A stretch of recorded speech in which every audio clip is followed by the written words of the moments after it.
Now, back to our story. We continue to ride like warriors of the unknown. Each stop, a battlefield.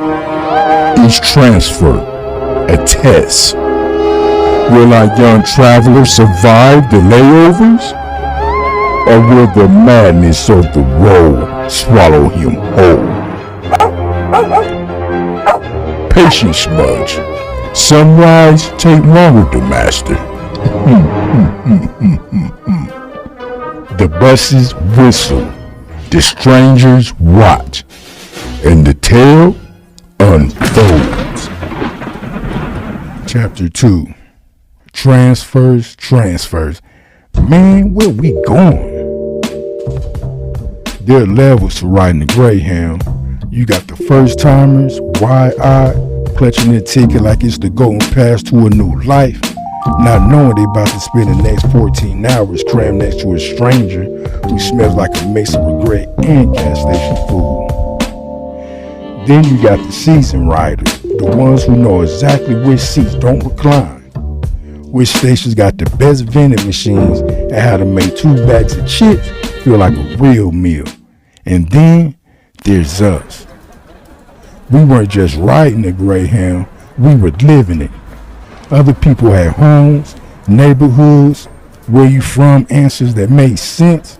Me, I had transfers. You don't know real confusion till you slept on the bus for 5 hours, wake up to your mom nudging you, and she hit you with, "Alright, we gotta get off and switch buses." Switch buses? Man, I barely knew where we were in the first place. Now you telling me this is just a pit stop? Transfers was a game of survival. You had to grab your bags quick, find the next bus, and pray you got a good seat before they filled up and left you stuck sitting next to somebody who talks too much, smells too strong, or got a cough that sounds like it need a prescription. One day we had a transfer in Memphis. We had about an hour left over, and my mom told me, "Stay right here. I'ma grab us something to eat." Now let me tell you something. If you ever been to a Greyhound station at night, you already know it's like the Twilight Zone. I was sitting there, half asleep, watching all kind of characters walk by. This one dude had a grocery cart full of random shit, a toaster, a single rollerblade, and a bird cage with no bird. Why? I don't know, and I was about to ask. Another dude came up to me, whispered, "You trying to buy a VCR?"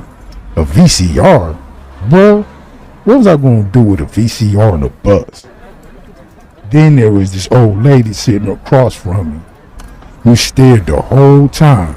No words and no blinking, just pure uncut side-eye energy.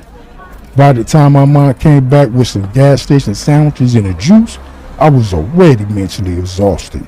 "We good?" she asked, like we weren't surrounded by the Greyhound cast of The Walking Dead. "Yeah, we good," I said. But really, what else was I gonna say? The thing is, after a while, I got used to it. Transfers, layovers, quick stops, they weren't disruptions anymore. They were just a part of life. Some people grow up learning how to stay put. I grew up learning how to move. And whether I liked it or not, I was already mastering the game.